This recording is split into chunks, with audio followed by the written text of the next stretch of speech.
I suppose one thing I should comment on is the recent weird curveball games you see in more recent exams. Those types of games, there is not as much you can do up front with this setup. You might have only 2 rules or 3 rules and they don't relate at all. And then you kind of have to hold these more general principles in your head as you go through the game drawing more local diagrams. So if there is a game where you don't see as much upfront work possible, don't panic. It's probably not you. It could just be the game itself. If you're doing games from, let's say, prep tests in the 30s and 40s, those games had a lot of upfront inferences possible.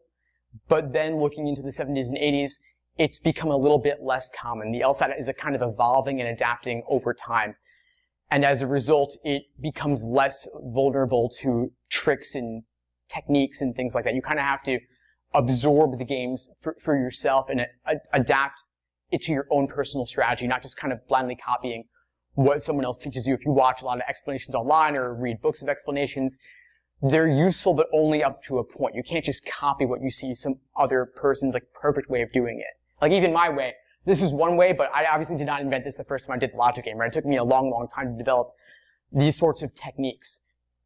And so I think that you kind of have to make it your own just through doing lots and lots of them. So even just doing one book of 10 exams, that's 40 games, that's great, and you should certainly do and redo those, but even that alone, I think, isn't going to be enough. You might want to do 30 exams worth of games or 40 exams worth of games, which leads you to do, obviously, hundreds of games, but it takes that long to start to see the patterns between them. Because even one set of 40 games, one set of 10 exams, you might only see a couple of games that are similar to each other, and so that's why it's really important to do games by type.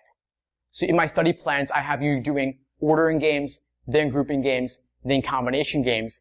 But even specifically within that, I'll have you do easy ordering, then moderate ordering, then difficult ordering, then easy grouping, moderate grouping, difficult grouping. And I have the vast majority of logic games ever released categorized in this way so you can work through them systematically, not just doing exams 72 to 81 in order, rather doing all the ordering games from that set, then all the grouping games from that set, but really dividing it up specifically from easy to hard within each category so that at least you're doing like all of these in a row, you'll see the patterns. Or if you're doing, let's say, those tricky rule substitution or equivalent questions, you want to do a bunch of those in a row as well.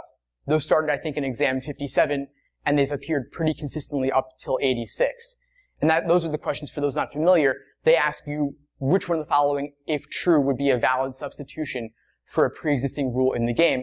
Those are really tricky. They come up maybe once every exam, but if you're doing them only 1 out of 23 questions, you won't develop a rhythm for how to solve them efficiently. But if instead you did all the equivalent rule questions in a row, you would then be more likely to see the patterns and improve your understanding as a result.